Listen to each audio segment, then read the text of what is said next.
Дорогие друзья, уважаемые радиослушатели и телезрители, здравствуйте!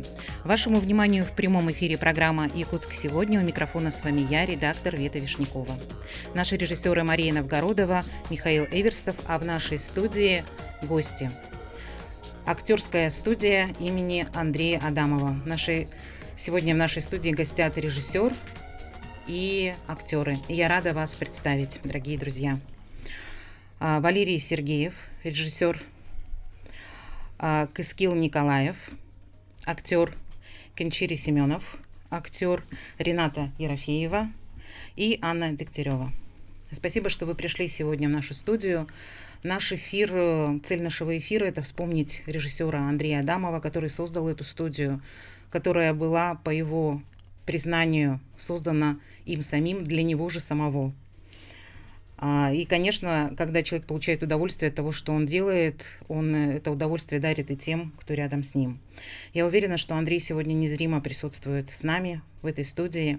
И я предлагаю начать наш эфир с того, чтобы вспомнить о том, каким он был для каждого из вас. Я начну. Для меня Андрей запомнился уникальным и невероятно добрым человеком.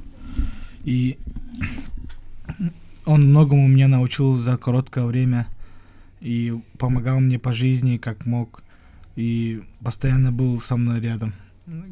Это казалось, как будто всегда его напутствия и советы мне помогали по жизни. И я благодарен ему. Очень много людей, которые Андрея вспоминают добрым словом. Я тоже одна из них. Он меня так увлек в свое время иммерсивным театром, показал мне, что это такое. Я даже приняла участие в этом действии. И он так совершенно случайно угадал мою детскую мечту, о которой даже я забыла. И еще он произвел на меня впечатление как учитель, как мастер слова. И когда я была на его курсе ораторского мастерства, у него в конце он делал такой круг и говорил о каждом человеке, кто пришел.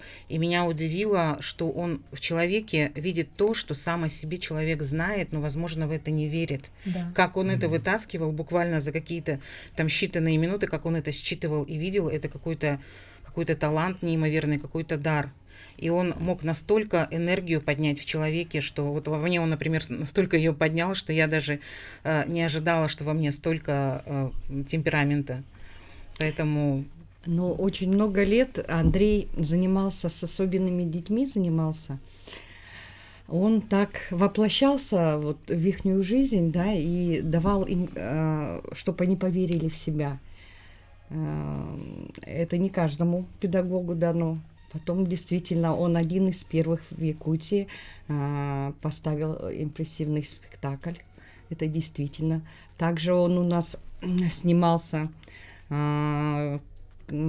«Паранормальная Якутия» в 2012 году. И еще фильм у него с его участием «2053» в 2013 году он снимался.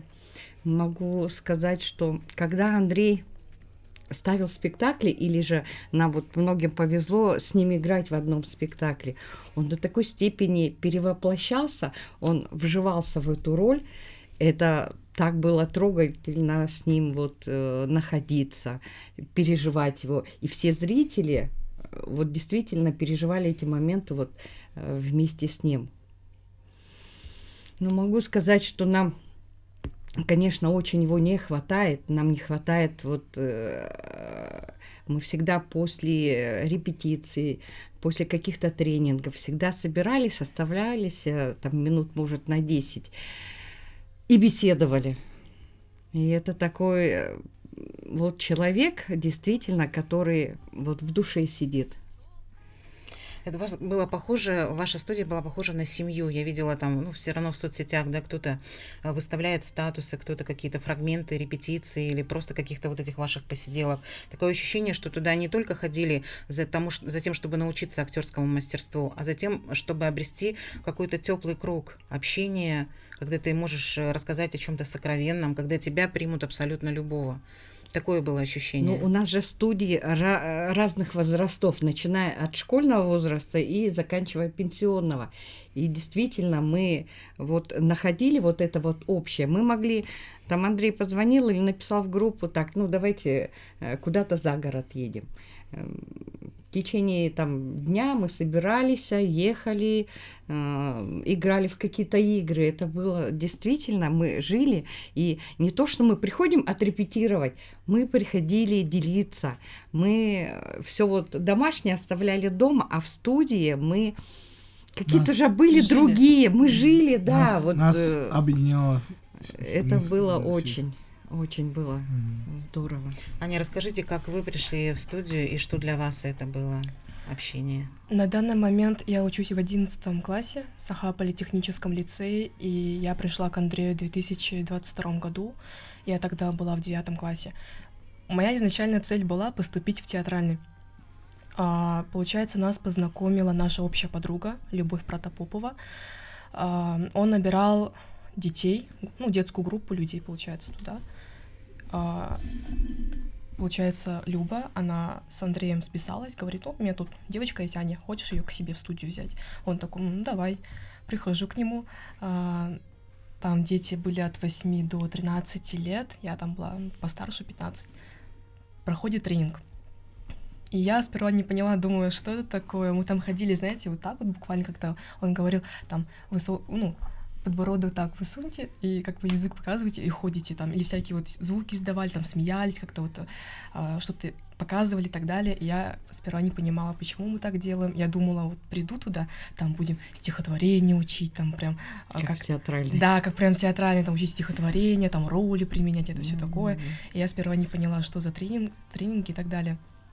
А потом в конце занятия он, получается, помимо меня там еще были другие дети, которые стали познакомиться, получается. Он сказал: представьтесь, кто вы и чем занимаетесь. Я такая вот, очень переживала, волновалась, стою такая и говорю: там, меня зовут Аня и так далее, и я хочу поступить в театральный, прям так сказала твердо так, да.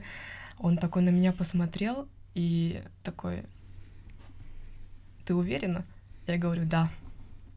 Потом в ноябре мы сделали показ для родителей. Моя мать живет за стеной. Такой спектакль он ставит не в первый раз, не в первое поколение, скажем, да, в своей вот студии. Много же поколений он обучал и так далее. Я играла воспитку, и после вот этого показа он предложил мне пойти во взрослую группу. Сказал: тебе там будет как бы лучше. Я согласилась. Аня, извините, перебью, чтобы каждый успел что-то сказать, поэтому, пожалуйста, покороче, потому что у нас еще вот есть Валерий и есть еще Кыскил. Да. Несколько слов, да, чтобы они тоже успели сказать. Да, что-то я затянула. Так вот, я нашел студию Андрея, когда вот сам решил, в начале этого года я искал ораторское искусство. И я вот через Двагиз там нашел, позвонил, Андрей взял и сказал, что лучше ораторское искусство развивать через актерское. Я сказал: почему бы и нет, попробуем. И с тех пор начал уже вливаться в это. Не только он этот ораторское показывал во время наших тренингов, и помимо этого он, дал то, что я стал более открытым, раскрепощенным, и уже стал, в личной жизни, например, были какие-то улучшения. Уверенный. Да. Да, Андрей настолько мог раскрыть человека, да, и вот эти вот вы, то, что Аня говорите, упражнения, они казались странными, но если ты сможешь, да, вот так вот высунуть язык, пройти там, поорать как-то, это же действительно про уверенность, да, то есть ты можешь себе разрешить многое, и у тебя это получается, и никто там не посмеется, да, наоборот, это как-то в твою копилку. Валерий, расскажите вы, потому что цель нашего эфира сегодня не только вспомнить Андрея, да, хотя это основная наша цель, но еще и рассказать про спектакль, который Андрей хотел выпустить, и который выпускаете вы теперь. Андрей вообще мой коллега. Мы с ним вместе работали в ДКУ Колковского, да? То есть Дома дружбы народов. И вот у нас было в планах лето, там мы с ним сидели, думали, что бы нам сделать, чтобы, какой-то спектакль надо сделать. Он говорит: а какой? Я ему говорю: что-то китайское, может быть. Он говорит: что? Он такой сидит, какое китайское? Зачем? Говорит: не-не-не. Я говорю: надо сделать. Все, он сел, говорит, ладно, ок, делаем. Говорит, у нас есть танцы, да, говорит? Я говорю, да, есть. Есть ансамбли, где есть китайские танцы, есть вот студия актеров, говорит, и будем делать. Все, мы с ним сели, сделали роли и план вообще сценария, да, и он говорит, все, сентября начинаем. Студия где выйдет, короче, и мы, короче, все, идем. То есть какой-то определенный такой сценария какого-то не было. Все Да. это вот так вот на Да, ходу. да, Давай да. китайское, Он- давай китайское, да? Он был же такой, он не любил сценарии. Да. Мгм. Да, Он все делал на импровизации Да. вообще. И, кстати, сегодня мы остаемся ему верны, потому что у нас вообще не было никакого сценария, да, Да. и мы просто решили Да. вспоминать и говорить, как это Вот, и он пойдет. такой говорит, я ему говорю, пиши сценарий. Говорю. Он говорит, да давай позже. Я говорю, пиши сценарий. Давай позже. Я говорю, ладно. И вот это вот все стало, ну вот, случилось, да? Но все-таки написала сценарий. Нет, мы с ним сделали только и план вообще. Мгм. Что там будет, и, типа, вот и выходит этот, потом этот выходит, ну, и вот сценарный план был, и все.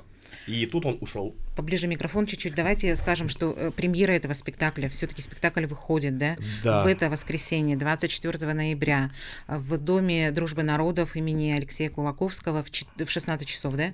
В 16, верно? Да. В 16 часов, 4 часа дня. Вот афиша как раз наши зрители могут видеть. «Легенда о драконе». Кому интересен будет этот спектакль? Этот спектакль вообще для всех, для всей семьи. Хоть дети, взрослые, всем. Почему? Потому что он такой, он вроде бы, да, такой сказочный весь, да, но там, короче, это будет интересно даже взрослым, потому что там есть такие... Вроде бы сказка, да? Да, ага. Но сказка для взрослых. Да, интересный да. сюжет. Да. Интересный сюжет. Много музыкальных там номеров тоже будут присутствовать. Дети любят красочные танцы. А это тоже у нас присутствует в спектакле. Кто кого играет в этом спектакле из вас? Вот у нас Кескиль, этот... Я мудрая черепаха. Шамин. Шамин. Я Это вот- воина играю. Я играю главную героиню Лянь. Житель деревни китайской, на которой вот все эти беды пришлись. И еще много других актеров в Да. этом Да. спектакле Да, заняты. да. Сколько всего человек? 11. Ох, это да, много. А сколько длится будет спектакль? Час. Приглашаем всех наших зрителей, наших слушателей в это воскресенье, 24 ноября, в Дом дружбы народов имени Алексея Кулаковского в 4 часа дня. И тех, кто, может быть, не знает Андрея, но слышал о нем, да, кто хочет познакомиться с его творчеством уже через вас, через его учеников, вы всех ждете. Да, все верно. Все ждем. Были ли какие-то от Андрея, может быть, такие лайфхаки или какие-то вот такие бонусы, не знаю, как сказать, как вот выходить на сцену, чтобы перебороть волнение, потому что наверняка же каждый актер волнуется, или вы уже это побороли состояние? Нет, как бы мы ни поборолись, все равно волнения Волнуешься. эти есть. Да. Андрей нас собирал в круг, Мгм. большой круг. Мы держались за руки. Он нас наставлял, чтобы мы успокоились, какие-то, так скажем, мантры свои читал. Мы как-то собирались, волнение всегда, волнение вот немножко отступлюсь, потому что действительно сценария не было. Мы приходили, сегодня отрепетировали так, на следующий день мы пришли, он так посмотрел, уже не то. И меняется. Это для нас было первый год, допустим, тяжело. И поэтому мы все брали себя в руки, а он нам говорил, все, мы в круг друг другу спокойствия, пожелать там какого-то хорошего выступления. Прям сейчас даже хочется взяться за Да, руки. да, Да, вот да, так вот. Вот так вот мы держались в кругу, и это, конечно, Как да. поддержка и такая в- была. В сердцах наших все равно всегда будет жить Андрей, и мы, как наследие его, все равно несем вот в сердце. Вы говорите, каждый раз было вот все по-новому, не знаешь, какой будет репетиция, но у него и непонятно было, каким будет спектакль. Он сам мог на ходу Да. менять свой собственный сценарий, да, и как-то по-другому куда-то уходить, в какие-то другие, не знаю, там, роли, темы. Да, я играла один спектакль, и он был мой партнер, так скажем, да. И когда мы пришли на репетицию, я говорю, давай нашу сцену отрепетируем. Он говорит, что репетировать? Ну, я там скажу, что мне надо, а ты быстренько меня подхватишь. И как-то вот так это было и боязно, и первый раз так для меня, но сыграли неплохо, да? Ну, Вот там я был житель, ну, с Америки там приезжала такая вся, это, а Андрей играл роль местного такого жителя, такой заядлый, значит, патриот. И вот мы там с ним играли. И он таки со мной не репетировал, потому что сказал, все будет нормально, мы все отыграем. В этом был Андрей. И он всегда в нас верил. Всегда говорит, справитесь, что волнуетесь, все будет нормально, вперед. И мы постоянно импровизировали, и да. Поэтому нам легче было все это делать. Еще я заметила, что спектакли, которые создает ваша студия, они не повторяются. Они один раз как будто бы... Вот это премьера, да, и все. Вот кто успел посмотреть, тот успел посмотреть. И даже, наверное, если бы какой-то спектакль повторился, то он бы уже точно не был похож на премьерный спектакль. Да. Аня, я вас прервала, немножко чувствую за собой вину. Вы, может быть, нет. еще хотите что-то дополнить? А то я боялась, что кто-то не успеет сказать, и будет обидно. Нет, все нормально. Мгм. Попав в студию актера, получается, во взрослую группу, я почувствовала такой комфорт. И, понимаете, тренинги, которые проводил Андрей, это было не зря, как мы отметили, получается, потому что оно раскрепощает человека, потому что я помню, пришла в студию вот такая вся забитая какая-то, во взрослую группу пришла как-то более-менее, стала такой открытой, смелой где-то. И хочу вот дополнить, помните вот чума во время, как там, пир во время чумы? Да. Иммерсивный вот наш спектакль первый был 30 мая, и я играла психбольную, и, получается, мы тренировались в Доме дружбы народов, да, он мне там говорил, Аня, ты там будешь в угле сидеть и там как-то мучиться, как-то вот изображать себя вот такую, да, как бы сумасшедшую. А потом, через 2 дня, мы нашли, по-моему, место, да, где мы реализовали данный спектакль, как называлось это там, Харысхал, детский центр какой-то был, комната такая была, впрочем, и там было много комнат, там ванны, туалет, еще что-то там, да, и он мне сказал, Аня, вот тебе ванна, будешь там реализовывать свои вот эти сумасшедшие идеи, скажем, да, свою роль. И, получается, я вообще не могла приугадать, что я буду в ванне там играть психбольную, потому что изначально мы договаривались там в Доме дружбы народов, там в зале, получается. Да. В угле буду сидеть, и там это, а тут мне сказали, бац, вот, ванна тебе. Он так умел удивлять, Да. удивлять каждого, да, чтобы ты удивился самого себя, да, как будто бы самим собой ты был удивлен, то, что ты как-то можешь что-то сделать, Да. какой-то в себе, не знаю, ресурс увидеть, которого ты до этого даже в себе не подозревал. Как он это делал вообще? Конечно, второго такого человека нет. Нет. И очень жаль, что так рано он ушел, он так много мог бы сделать. Как раз Рената сказала, что занимался Андрей с театральной студией с особенными детьми. Это вообще, наверное, я не знаю, Это кто должен еще, быть, да, да. кто может так вот детей раскрепостить. И я знаю отзывы, что дети просто его боготворили. Да. И очень ждали его вот этих вот репетиций, да, спектаклей. И, конечно, поэтому очень жаль, что его сегодня нет с нами. Но у нас есть фотографии Андрея, у нас есть видео совершенно замечательное о том, как он работал. И я сейчас хочу, чтобы наши режиссеры его показали. И, возможно, потом еще вернемся в студию, попрощаемся. Но если нет, то напомню, что в это воскресенье всех вас ждет актерская студия Андрея Адамова во главе теперь уже с режиссером Валерием Сергеевым. Правильно? Да. Валерием Сергеевым. И спектакль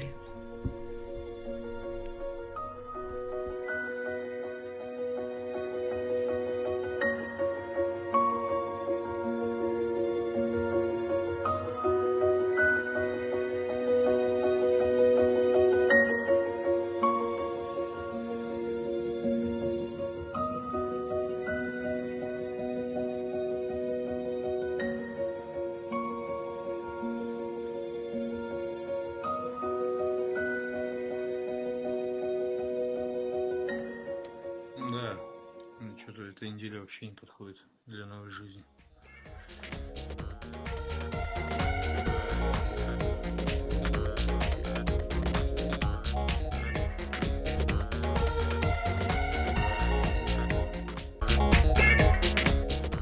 Дорогие друзья, мы продолжаем. В нашей студии гости, и я рада их представить. Директор колледжа цифровых профессий «Синергия» Семен Семенов. Семен Николаевич, здравствуйте. Добрый день. Директор регионального представительства университета «Синергия» Владимир Захаров. Владимир Христофорович, здравствуйте. Здравствуйте. Спасибо, что вы сегодня в нашей студии. Говорить мы будем о том, как важно жить в мире, где ты можешь получить нужные знания. И первый мой вопрос, «Синергия». Для кого сегодня открыты двери вашего колледжа? Да, вначале надо сказать, что колледж цифровых профессий «Синергия» открылся в прошлом году. При поддержке Министерства инноваций мы открыли свои двери 1 сентября для первого набора. Готовим специалистов в отрасли IT и креативной индустрии не только нашей республики, но и всей страны. Так, у нас есть специальности программист, веб-разработка, сетевое системное администрирование, информационная безопасность. В прошлом году мы залицензировали новую специальность совсем, да, интеллектуально интегрированные системы. Это все, что касается искусственного интеллекта, нейросетей. Кроме того, блок есть креативных специальностей в перечне колледжа. Это анимация, анимационное кино и графический дизайнер. Насколько сегодня востребованы эти профессии, которые вы предлагаете получить? По анализу приемной кампании за 2 года, 24-25 год, вообще направление IT нашей республики очень сильно, заинтересованность большая у абитуриентов, ежегодно показывает большой конкурс на эти специальности, и все цифры, которые приемные, мы все выполняем. Есть ли возможность получить образование в вашем колледже бесплатно? Да, мы в этом году открыли очно-заочную форму по специальности программирования, и в рамках этого мы бесплатно обучаем сейчас оленевода из 3-го разряда из Анабарского улуса, бесплатно, да, которые после получения диплома, они будут получены свои знания, практические навыки внедрять в свою деятельность. Также в рамках этой же специальности мы зачислили бесплатно студента из отдаленного улуса, где есть высокоскоростной интернет. Это по проекту «Синергия Арктика». В этом году запустили оптоволокно в Жиганский улус. И этот проект реализует Arctic Telecom. Они нас поддержали, и для этого абитуриента даже сделали специальные условия для подключения интернета. То есть есть определенное количество бюджетных мест, да, на которые вы приглашаете? Бюджетных мест пока нет, но это такие разовые имиджевые акции. Но кроме того, у нас есть свои регламент скидок, у нас есть и скидочные программы для многодетных, малоимущих, для предприятий, с которыми мы сотрудничаем, много. В Якутске есть колледж «Синергия», но есть еще и университет, тоже в Якутске. Да, представительство университета. Надо было, в общем-то, логично начать с университета, но ничего страшного, что мы начали с колледжа, да? Да, вообще очное обучение, образование в Якутске появилось именно с колледжа, да. Корпорация «Энергия» начала свою работу именно в 2021 году в городе Якутске, когда правительство Республики Саха-Якутия совместно с корпорацией «Энергия» впервые провели фестиваль «Мусустар». Это в марте 2021 года, и было открыто представитель университета.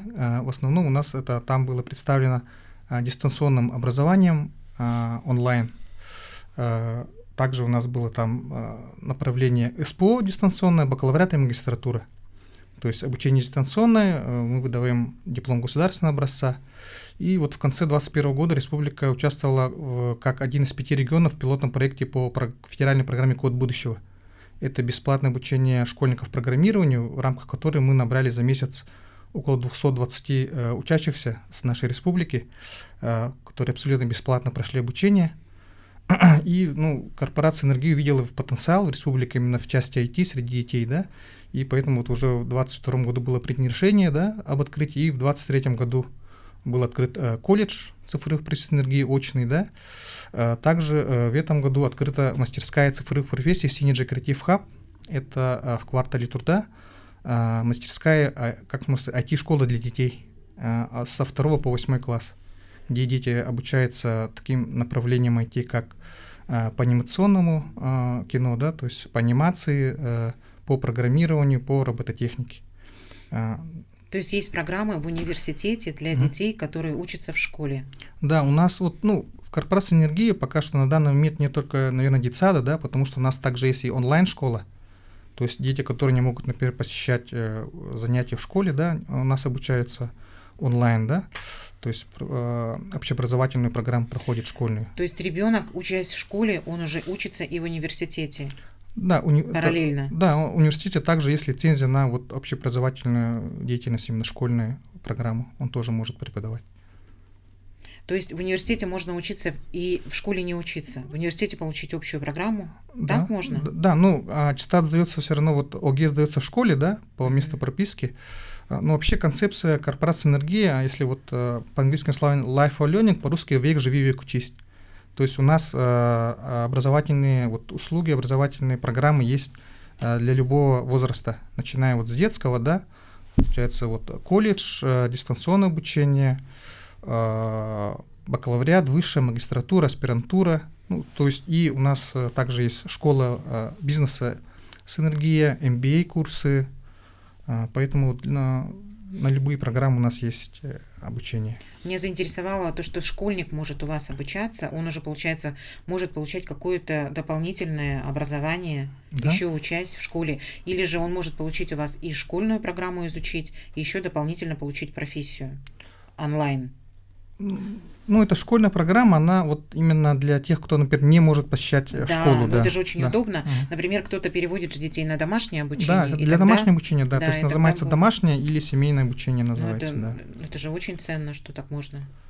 Да, колледж принимает, у нас в основном контингент состоит студенты на базе 9 класса, они поступают на первый курс, учатся очно, и в этом году мы запустили такой проект «Первая профессия», по профессии агент рекламный. То есть мы сейчас набираем школьников, которые учатся в 9, 10, 8 классе, они параллельно обучаясь в школе могут получить у нас профессию и получить свидетельство о профессии должности служащего.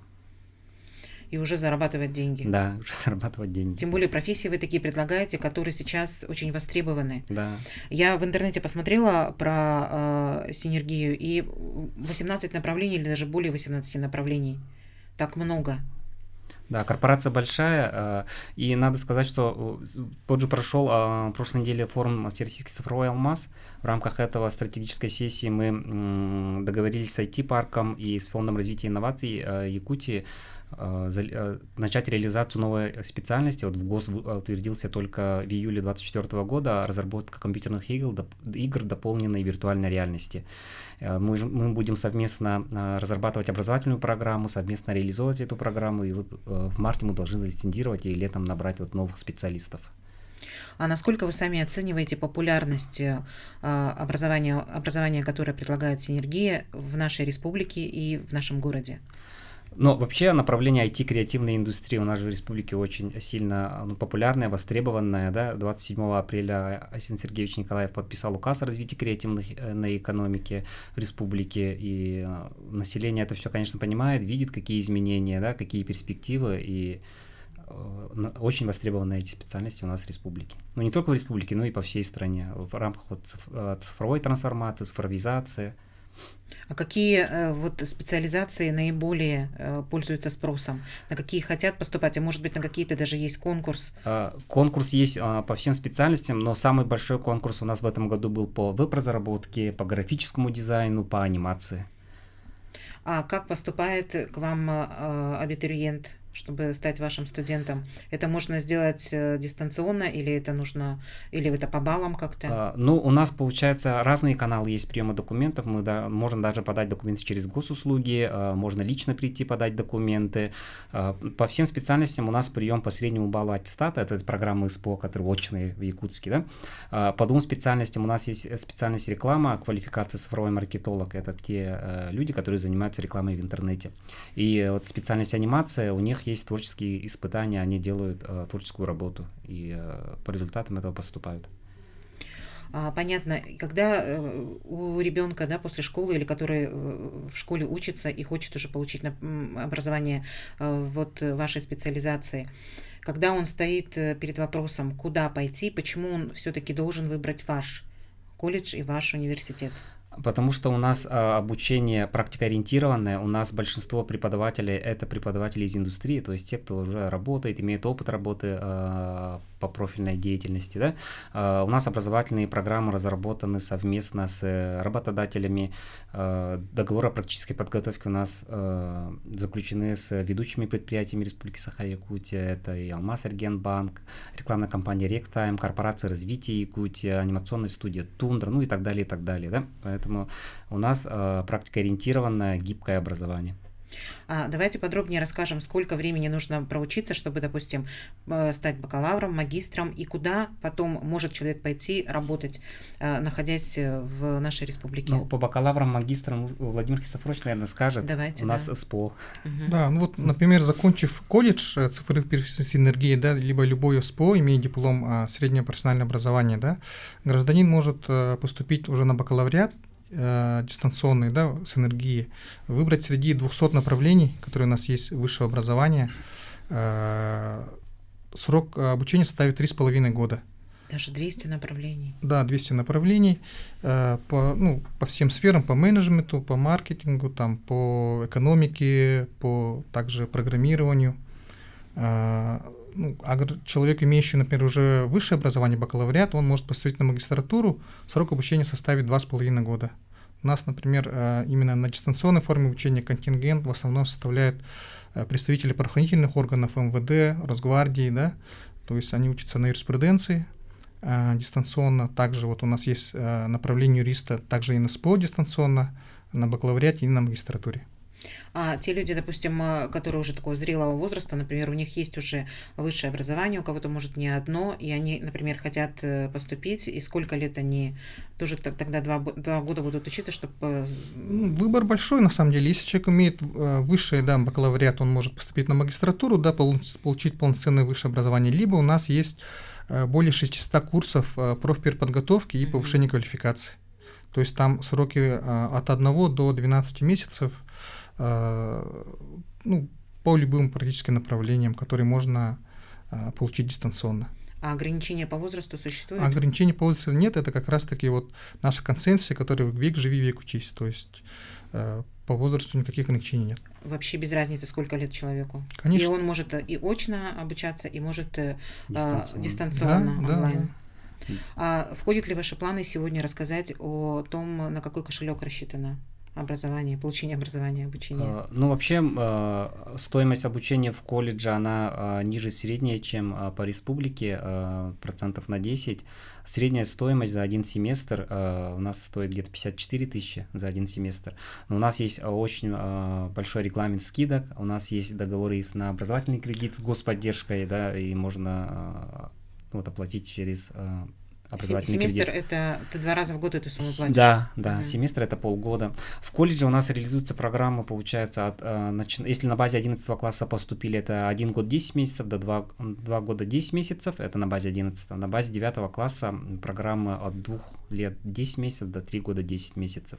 И со следующего года мы еще будем запускать дополнительное профессиональное образование, это курсы повышения квалификации и переподготовки по 4 направлениям. Курсы, получается, у нас переподготовки будут, это графический дизайн и фуллстак разработчик, а курсы повышения квалификации это Adobe Photoshop и Figma, то есть это тоже вот креативное направление, IT-направление. Это будут очные курсы на базе колледжа. У нас остается до конца эфира не так много времени. Возможно, вы что-то хотите сказать, о чем я вас не спросила. Пожалуйста, скажите. Хотелось бы пригласить, да, поступайте к нам, осваивайте IT-профессии. Сейчас наши студенты уже занимаются профессиональной деятельностью. По специальности анимации мы подключились как раз вот к детской студии НВК Саха, к проектам Имана, Айталона Аптах, Кюсь, Току. Студенты делают вот эти анимационные проекты. Также наши разработчики, программисты сейчас разрабатывают игру для противопожарной службы республики на базе Roblox. Основной целью этой игры является профилактика пожаров среди школьников. А расскажите еще о том, где могут работать ваши студенты, которые уже получат образование, или которые практику будут проходить, обучаясь. Ну, в IT-компаниях у нас очень много IT-компаний, компаниях, которые занимаются информационной безопасностью, разработкой мобильных приложений, разработкой игр, в анимационных студиях, в дизайн-студиях, полиграфии. Ну, очень много, широкий спектр, где наш выпускник может трудоустроиться и как бы показать все свои таланты и навыки. Те деньги, которые вложат в образование, да, в учебу, они потом это все окупятся. Да, конечно. Потому что зарплата у специалистов, которых вы назвали, да. Она сейчас из-за того, что востребованная специальность сейчас достаточно высокая.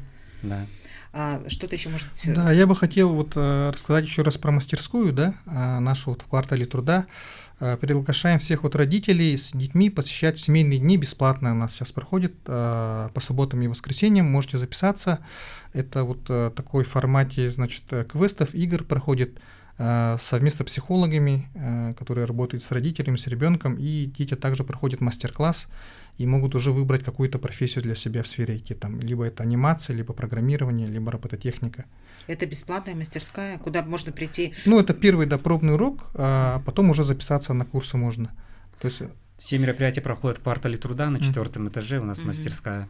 Там хорошее, да, помещение. Да. У нас есть звонок. Алло, здравствуйте. Алло, добрый вечер. Я бы хотел спросить, нужны ли преподаватели по анимации? Спасибо за вопрос. Кстати, да, вы сказали, в общем-то, о преподавателях. В общих чертах. Преподаватели нужны. Когда мы в прошлом году открылись, столкнулись с такой проблемой, что не хватает преподавателей. Если они, есть хорошие у нас специалисты, но они задействованы в своих проектах, в студиях, да, поэтому провели в прошлом году конкурс IT Synergy, было 30 заявок, отобрали 6 преподавателей, обучили их бесплатно по педагогике, по профильным дисциплинам, 3 преподавателей по анимации мы даже отправили в Союзмультфильм на стажировку, потому что это наши партнеры, с которыми мы реализуем программу анимации, да. И преподаватели, конечно, нужны, отправляйте резюме, наши контакты есть в 2GIS, в открытых источниках можете найти, и следите за соцсетями, потому что мы этот конкурс будем повторять. Вот, и можно найти через интернет ваш сайт, да, тоже подключиться. Да. А вы заключаете с преподавателями договор, потому что вы в них столько вложили, бесплатно еще отправили, а потом мы их трудоустраиваем в штат, они у нас в штате, и заключаем договоры по ГПХ. И какое-то время они должны будут у вас... нет таких ограничений, мы же человека не можем ограничить, но если раз человек уже поступил, он же год хотя бы минимум отработает и даст и полученные знания, которые мы в него вложили уже новому студенту. Год как-то маловато из того, что вы столько вкладываете. Дорогие друзья, наше время заканчивается. Еще раз напомню, что колледж Синергия, университет Синергия ждет и студентов, и преподавателей. Всем, кому эта информация интересна, находите через 2GIS и подавайте свое резюме и поступайте. Спасибо за внимание и всем хорошего вечера. Спасибо гостям.